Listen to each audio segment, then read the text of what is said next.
pretty clever bird, the parrot. He can actually talk, pronounce words. Of course, he has no idea what the words mean, so we never take him seriously. Unfortunately, that's not true with gossips. They use words just as carelessly as the parrot, but sometimes we take them seriously, and often innocent persons are harmed. You see, gossips don't stop to think that words are dangerous. They influence our national life, and in war, they are powerful weapons. Gossips toss words around as carelessly as parrots, with no more sense of the harm they can do. Did I hear somebody say gossiping is monopolized by women? Far from it. Anyone who uses words carelessly, especially to talk behind someone's back, is a gossip. Let me tell you a little story about a gossip. This is Marion High, my school. I'm the principal, George Eastmore. There were some people in my office this particular morning, Mr. and Mrs. Gage and their daughter, Jean. They told me Jean would have to leave school. Why? Because of the malicious gossip about her. I was shocked, and I asked for details to see if we could do something about it. We began talking, even though Jean thought it was already too late. Mr. and Mrs. Gage had opened a grocery store at the start of the term, and Jean helped out after school.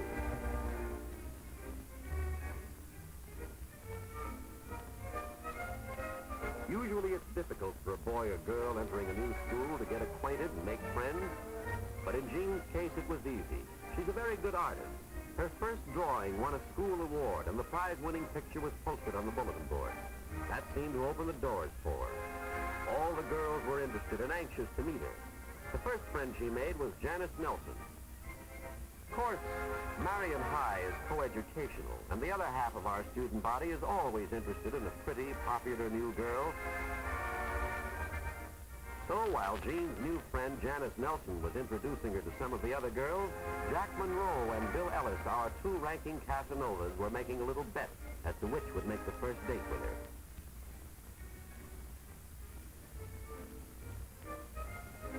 Bill Ellis made the first move. He was waiting on the steps when Janice and Jean left school that afternoon, and soon was off to a running start in the competition. Jack wasn't called the best broken field runner in Marion history for nothing. Besides, he still had some trumps in his hand. Like an open convertible, which had helped quite a few times in the past.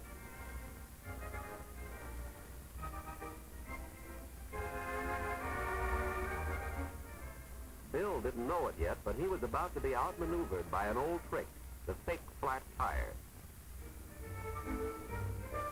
Jack was well in the lead now.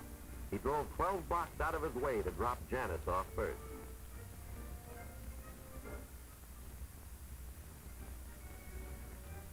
Then he took his time getting Jean back to the grocery store. Jean introduced Jack to her mother and father, and presto, he'd won. He had a date with Jean for Friday night. From the time Jack called for her and all during the afternoon and evening, Jean kept thinking to herself how lucky she was that her father had moved his store here so she could attend Marion. She was a brand new student, and already she'd won the art contest, made a whole circle of friends, had been asked to pledge the girls' club, and now here she was out with the most popular boy in school.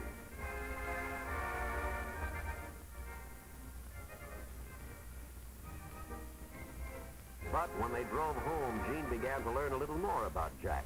His popularity had gone to his head. He was completely sure of himself, confident that none of the girls could resist him.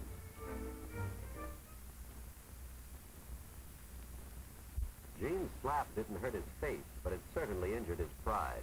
He tried to laugh it off, but he was thinking that he'd have to get even. Jack didn't lose any time giving the other boys a highly colored version of the date. To regain his self-confidence and build himself up in their eyes, he added a few details, remarks about Jean, completely untrue. But then, gossips seldom worry about the truth. Now the gossip began to spread. Bill Ellis colored it a little more and passed it on. Then Christine Manners took over. First, she used her lunch hour to tell the story to every girl who would listen, and that included practically every girl in the school.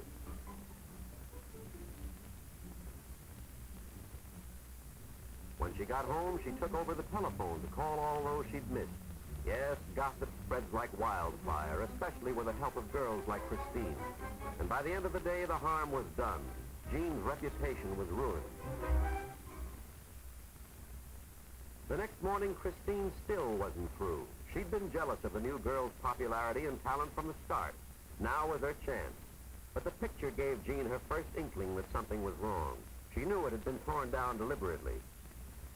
She asked her friend Janice if she'd done something wrong, but Janice was too uncomfortable, embarrassed to tell Jean to her face. Everyone took pains to ignore her. She felt like an outcast, yet couldn't imagine why. Jean was hurt and bewildered. Marion High had seemed so wonderful only last week.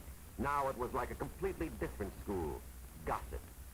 Jean was lonely and miserable all week, but she was still hopeful that once she was initiated into the girls' club, things would be better. However, Jean had already been blackballed even before the club scavenger hunt had started.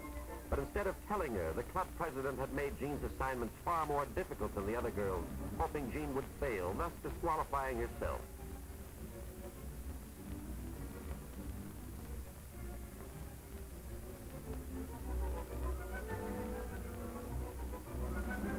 Not knowing this, Jean started out on the scavenger hunt as eagerly as any of the others. She was willing to work twice as hard as the other pledges to be initiated. The rest of the pledges had finished their assignments and had been notified of their acceptance before Jean returned.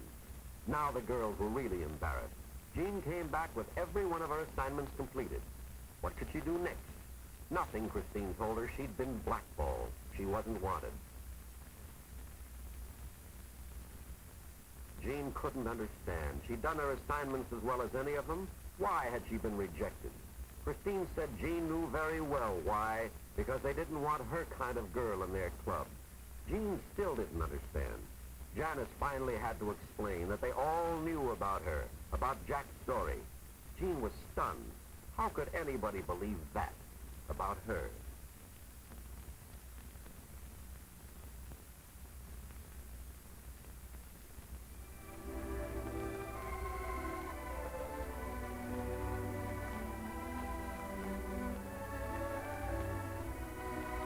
When Mr. and Mrs. Gage came home, Jean told them what had happened, that she hadn't been accepted by the club because of the gossip about her. She said she was quitting school. So that's the story she told me. That's why the Gages came to see me. They agreed with Jean. It would be better if she left school. But I asked them to wait. Give me a chance to do what I could. Gossip is difficult to fight. You have to go right to the source and stamp it out.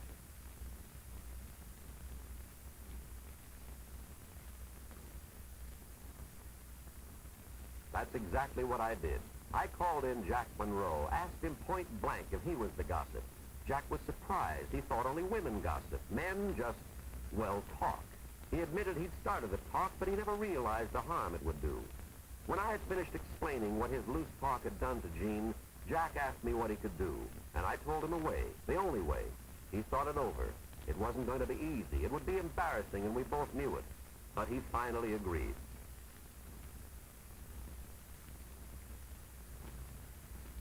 Give Jack credit. He went through with it. His voice broke a few times, but he managed to tell them all that there was nothing to the gossip, that he had made up the story and was to blame for everything. But that wasn't quite right. I told him that anyone who listens to gossip is almost as much to blame as the person who spreads it. We were going to discuss the problem in assembly, make the whole school aware of the danger, and make sure that no Marion student would ever again be hurt the way Jean was. The next day, the whole student body realized what they had done to Jean. Now they wanted to make it up to her. She made a fresh start and was soon one of Marion's most popular girls, one of our real leaders. What could have been another gossip tragedy had been a happy ending. But don't forget this. There needn't have been so much as a near tragedy if our students, instead of imitating this bird, the gossipy parrot, had instead copied three far wiser creatures, the three little monkeys, who see no evil, hear no evil, and speak no evil.